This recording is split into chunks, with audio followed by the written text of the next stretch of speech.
Welcome to the Epicenter podcast from the Weatherhead Center for International Affairs at Harvard University. I'm your host, Kathleen Maloney, Director of the Weatherhead Scholars Program. Today, we're continuing our conversation about the links between COVID-19 and climate change with our scholars, Alicia Harley, Robert Paarlberg, and Troy Vettese. Before we begin, I want to invite our listeners to a special event for which Alicia and Rob are co-conveners. It's called Global Food Plus 2021. This special online event features 40 speed talks on Boston area research at the nexus of food, agriculture, health, environment, and society. It takes place on 4 consecutive Fridays beginning February 12th. It's open to the public and you can register at the Weatherhead Center website. Let me introduce our scholars. Alicia Harley is a postdoc in the Sustainability Science program at Harvard's Kennedy School of Government and lecturer in environmental science and public policy at Harvard College. Robert Paarlberg is an associate in the Sustainability Science program as well and professor emeritus of political science at Wellesley College. His new book, Resetting the Table: Straight Talk About the Food We Grow and Eat, will be published early this year. Troy Vettese is the Mackenzie King Fellow with the Weatherhead's Canada program and has written extensively on animals, energy, and the history of neoliberalism. He has a book coming out in 2022 called Half-Earth Socialism, a Manifesto to Save the Future. One subject we touched on last time was the small but measurable improvements in carbon emissions during the economic shutdown caused by the pandemic. Alicia, you pointed out that it's a very small blip in the big picture.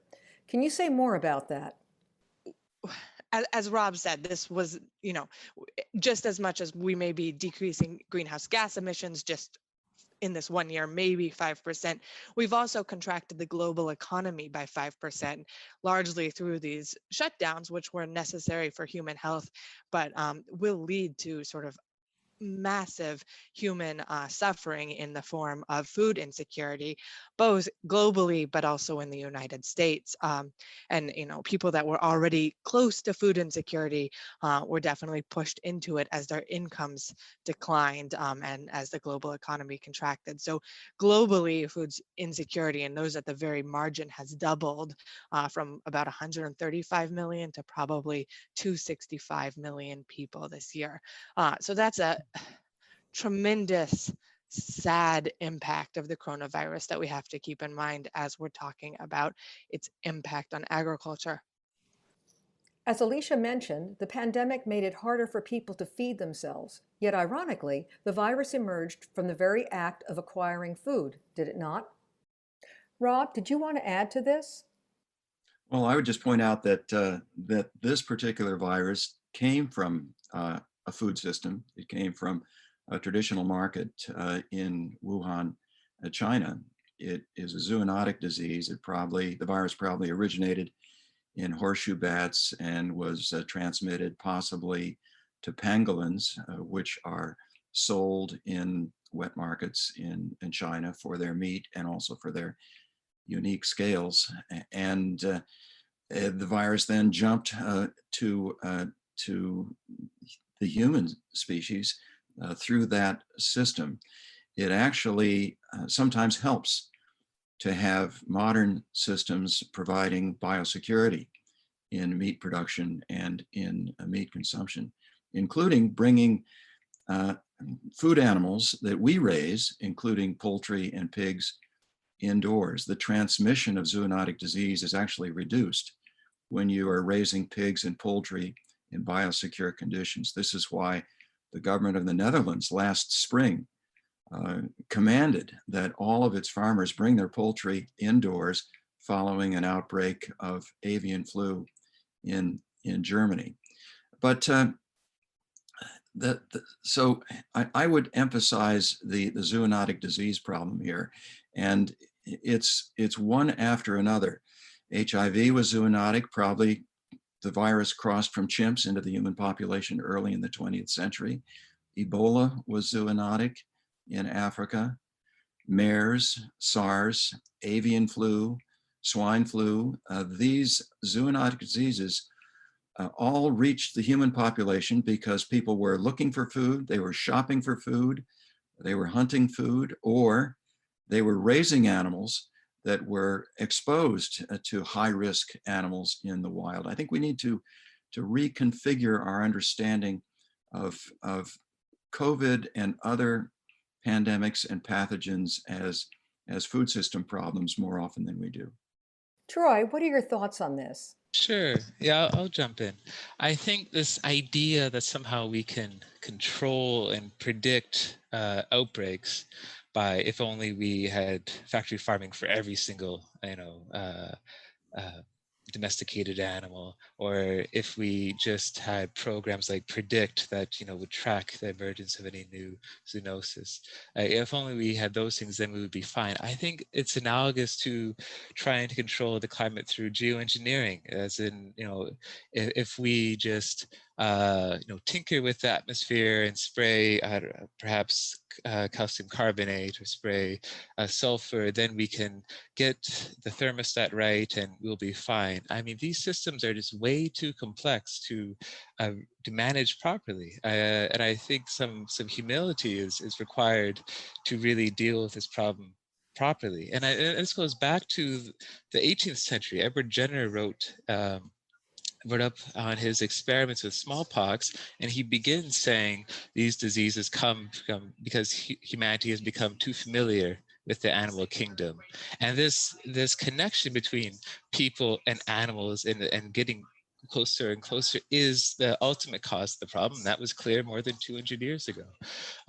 So I would disagree with this. If only we had sufficient management, would be fine. And this is not a fringe opinion by a Marxist historian such as myself. I mean, basically, this is an opinion held by many epidemiologists. There's the American Public Health Association. They have a long-standing call for a moratorium on factory farming. After the SARS crisis, there was an epidemiologist who said we have to confront the ultimate question, which is we have to reduce demand for meat. In our last episode, we talked about the need to reduce meat consumption, both to limit human contact with animals and to reclaim our land for cleaner energy production, among other reasons. Now, I want to turn to the question of how to use the lessons from this pandemic to address climate change. Alicia, you have a perspective on India. I think the moments where people saw a couple of things. They did see their skies clear from pollution for the first time in a long time. And for many people, what could be remembered. That's certainly something that is sticking with the people I know in India as sort of an inspiration to, okay, well, how can we solve our air pollution problems in India? What are the problems? And when I lived in India just a few years ago, the idea that air pollution was a serious problem, even though the country had some of the worst air pollution in the world, was not on the top of people's minds. Some people actually working in the environmental field told me it wasn't a problem. And I think that dialogue has very much shifted, and seeing clear skies further shifted it. So the only silver lining in all of this is if you get that political agitation that comes with it, that says, well, we clearly can't do what we did during this lockdown to get clear skies, but what else could we do? I could see that leading somewhere, but it will really require tremendous political, social movement agitation to get there, and it won't just happen automatically. Let's look a little bit at other parts, what's happening in other parts of the world. Rob, you've spent a lot of your life and career looking at Africa. Can you comment at all on what might be happening in Africa and with governments in Africa? Something like 40 governments in Africa took measures to close borders, to shut down markets, to close factories. And that, I mean, this is what the World Health Organization would recommend for advanced industrial countries that have generous safety net programs to help those that are suddenly thrown out of work. But it doesn't work well in countries that don't have those systems. So there were crises of food availability, and people couldn't take a bus to get to the market When they got there, the market had been closed. People are working in cities in Africa, often as day laborers. They don't have salaries. They don't have labor contracts. They don't get unemployment insurance when they're thrown out of work. They don't have any savings to draw on. It was an urban economic crisis, and it turned into a food crisis very, very quickly. And it's not just in Africa, back to India for a second, where maybe, yes, they saw blue sky, but 100 million people in India lost their jobs. Unemployment went from 8% to 31%. And in low-income regions, this pushes large numbers of people back into destitution, into deep poverty. And so maybe they could see the sky, but and maybe that could inspire more activism to clean the air. But we even have to be careful there, because while soot from burning coal and fumes from transport diminished, small particulate matter, which is actually more dangerous to human health, by some measures didn't go down as a result of COVID. So I think we have to be very careful. Looking for a silver lining in the COVID crisis is extremely difficult, and trying to find an environmental silver lining is a part of that difficulty. In the US, even before the pandemic, the Green New Deal was on the table as a package of steps that should be taken by the federal government to get us out of fossil fuels, among other goals. And it has caused a lot of controversy. It's been attacked and called a socialist agenda. Yet, as a grassroots effort, some say it's energized the environmental movement in the US. Do you think it could be a framework for guiding the next administration? What I don't like about the Green New Deal is that it does not endorse the single most obvious policy step we could take to reduce the burning of fossil fuels, reduce greenhouse gas emissions, and that's a carbon tax. And that's not neoliberal. A carbon tax is a tax. It's coercive. It's intended to change behavior against the preferences of the profit-making marketplace. I would put in a carbon tax. I wouldn't do it overnight at a high rate. I would gradually phase it in. So moving quickly isn't the secret either. You have to move slowly and steadily for these things to be socially acceptable. I would use the carbon tax to drive up fossil fuel prices. What I don't like about the current crisis is that the shutdown lowered fossil fuel prices. The price of oil briefly was negative. That's a huge incentive to burn too much fossil fuel. So I would ramp up fossil fuel prices with a carbon tax, and I would invest the proceeds in research and development so we can have tomorrow's much better non-fossil energy sources rather than today's insufficient intermittent wind and solar technologies. We're making a big mistake trying to deploy more wind and solar when it's only intermittent. We've been subsidizing it for more than a decade. We only get 7% of our electricity from wind and only 2% from solar. My goodness, we need innovation. We need tomorrow's new technologies for energy and for reducing the energy intensity of production systems. We don't need to be deploying more of yesterday's technologies. So, Rob, while I agree with you that a tax on fossil fuels in whatever form or a cap and trade system is, from a PhD trained at the Kennedy School, the most efficient and beautiful system to tackle climate change, it just hasn't happened. It's been on the table for decades, but it's been politically untenable.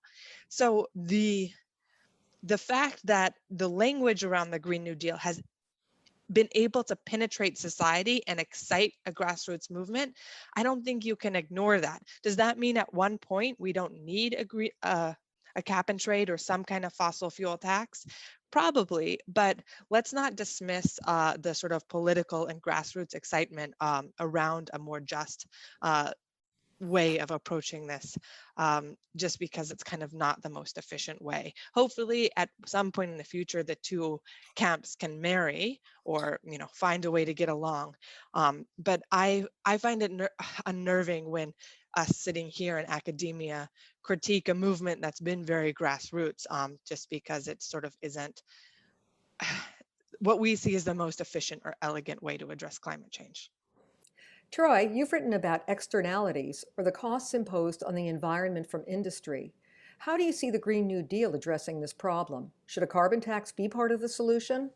I would say definitely you're right that a carbon tax is not neoliberal. I mean, it's Pigouvian or neoclassical, comes from Arthur Pigou's work in 1920 based on externality. And that's exactly what the neoliberals hate, is the externality idea, because it assumes that the government can better price a cost than the market can. So I mean, my dissertation is mainly about neoliberal critiques of externality. The solutions have been cap and trade and a few other things. And I would say what's interesting about the neoliberals, and you have to give them credit, is that they're very original and they're very diverse in their thinking. They're willing to borrow from their enemies, and they're willing to start from scratch to come up with new concepts. And unfortunately, you can't say that about the left. And I have to say, even the Green New Deal is basically a warmed up Keynesianism. I mean, Keynesianism from the 50s and 60s and 70s failed for a reason. And one has to really think, what would something new look like? And again, work in that regard has not been done, unfortunately. And I would say that even a Pigouvian tax, like a carbon tax, might be nice, but I would agree with Alicia, they haven't been carried out. And I think at this point, if you really think we only have 10 years to act, you would need some major government intervention, some kind of command and control scale action to really get out of carbon with, and really reduce our emissions, by half within 10 years. What can a Biden administration do? The Trump administration has spent most of the last 4 years undoing the environmental regulations that were set in place during the 8 years of the previous Obama administration. If President Biden can be as successful in undoing the harm of the Trump administration, then we'll be at least back to 2016 and we can make progress from there. I mean, I think we're all on the same page that we need to get back to 2016, but we really need to do so much more than that. And so I'm hoping, in the primary, all of the candidates went pretty hard on creating robust climate plans, and a lot of them had their origin in Jay Inslee's campaign, who, as we know, his campaign was all about solving climate change, but Kamala Harris really emphasized environmental justice. Now, as we've gone into the general election, things have become more centered, and you don't see as sort of, from my perspective, hopeful statements about what needs to be done about the environment. But I guess in my optimism, I do hope that that Biden sees that this really is a last chance to do something about climate change, and that if he doesn't, he will be remembered as the president who did not step up to the historic moment and take that opportunity. In terms of concrete things, there's all sorts of things he can do, from sort of the way the electricity is regulated to vehicle emissions and even to agriculture. But actually on agriculture, I want to sort of add a note of caution. There is so much excitement around soil carbon sequestration and what agriculture can do to actually pull carbon out of the atmosphere, and that is true to some extent. And to the extent that soil carbon sequestration has co-benefits like reducing pollution, increasing yields, that's great. But there's also now a huge agricultural lobby behind getting money for giving farmers subsidies when they sequester carbon. And whenever a big business gets involved and gets excited about something, I get a little bit suspicious. And I worry that we could waste a lot of money subsidizing carbon sequestration in soil without very good verified metrics that it's actually doing us any good on the climate fight. And it could be another boondoggle for agriculture subsidies. So we have to be very, very careful how we design ag climate policy going forward in a Biden administration. Troy? I'm awfully pessimistic about Biden because he won't ban fracking, he won't embrace the Green New Deal, and these are pretty minor pretty tepid policies, and they're still too far left in the United States. So there's no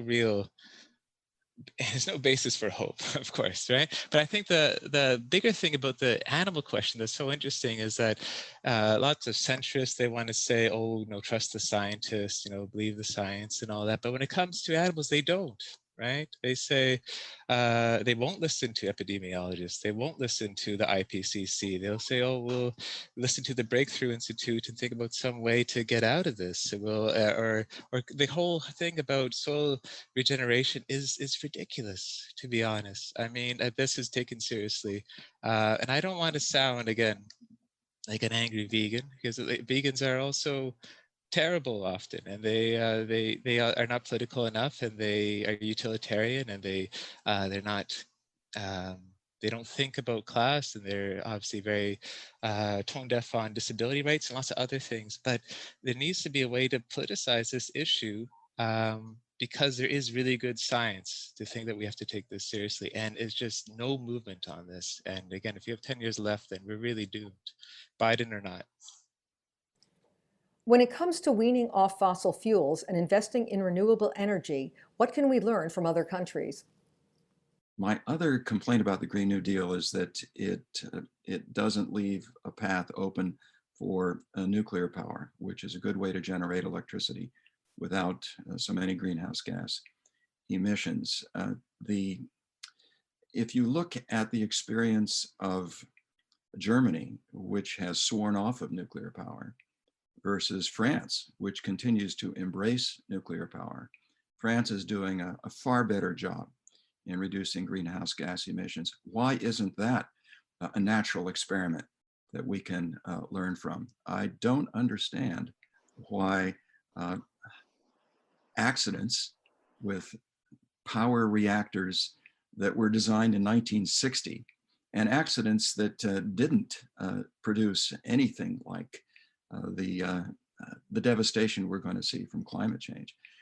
How can that make nuclear power such a taboo subject for half a century? I hope the environmental movement, if they're serious about climate change, gets into a more serious conversation about nuclear power. Well, this is a frequent Thanksgiving family dinner conversation too, in my household. And I guess I play the middle line here. I agree with you that climate change is going to bring such devastation that we certainly shouldn't be prioritizing getting out of nuclear in the near term. And we should be exploring how it can help us transition to cleaner energy systems, perhaps. But I think the sort of comparison of Germany and France that people often make on nuclear, and of course Germany decided after what they saw in Fukushima in Japan to quickly transition out of fossil fuels, and they used their sort of massive subsidy program to transition, excuse me. Germany decided to transition out of nuclear, and they used a sort of very what some might call a grassroots movement to transition to wind and solar, not to replace carbon, but to replace nuclear. But at the same time, they catalyzed a huge investment in alternative technologies that are paying dividends around the world today. So I don't think we can just dismiss out of hand that just because Germany wasn't as focused on fossil fuels as they were on getting rid of nuclear, that didn't sort of have long-term greenhouse gas climate change benefits. I don't think we would be moving the cost curve on solar and wind nearly as quickly had Germany not made these early investments. So I'm right in the middle. I do see the benefit, at least in the short term, of not completely phasing out nuclear. But I also get the argument that it is a dangerous technology, and over the course of centuries, it's certainly probably not a game that I want the world to be part of. Getting back to COVID-19, the pandemic has certainly made us all step back and think about the interplay of systems that we rely on to sustain our lifestyles. Food, transportation, clean air. Does it take a crisis like COVID to make us aware of the fragility of these systems? People often talk about SARS-CoV-2 as if it's some kind of, bolt from the blue, or this is like a timeless thing that has happened throughout human history, and it's going to, as you just kind of shrug it and bear it. And I think we have to really imagine or remember the epidemiologists, they look at human history and they say you have like the first 10,000 years, or first of all, you have like pretty much no disease that is contagious and infectious amongst hunting and gathering humans, and then suddenly you have the rise of agriculture. Then you have all these bugs emerging, such as influenza and leprosy and so forth.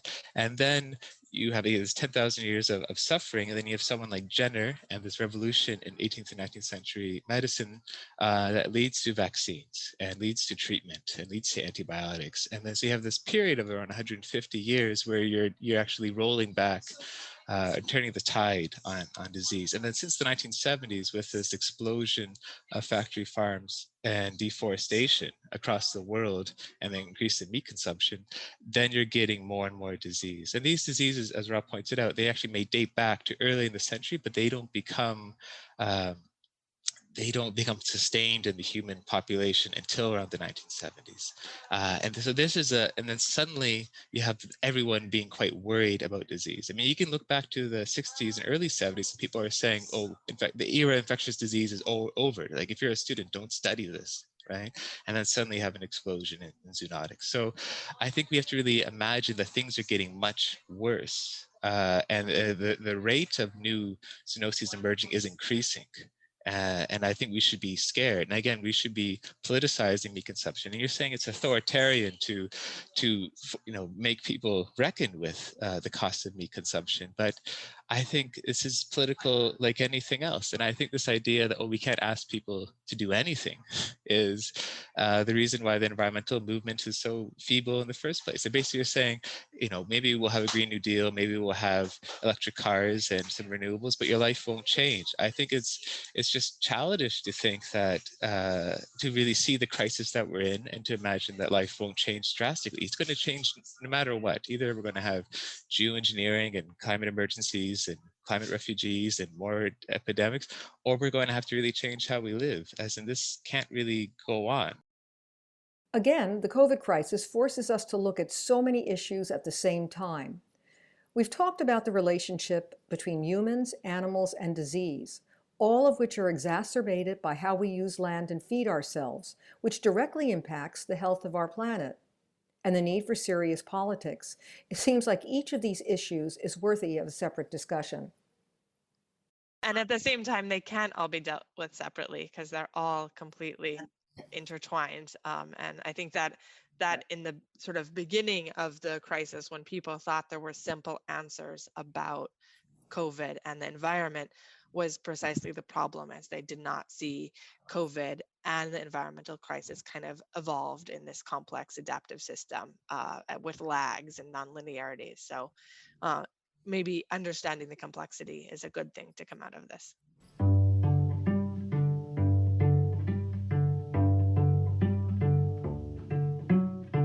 So much to take in as we consider pandemics and climate change as part of a single human-made crisis. Let's keep this conversation going outside of this podcast. Enormous thanks to our scholars, Alicia Harley, Rob Paarlberg, and Troy Vettese. You can find links to their terrific work on our website, where you can also register for Global Food Plus 2021. And thank you for listening. If you've enjoyed our podcast, please subscribe to Epicenter on your favorite listening platform. This is Kathleen Maloney, signing off from the Weatherhead Center for International Affairs, a research center at Harvard University that promotes interdisciplinary conversations just like this.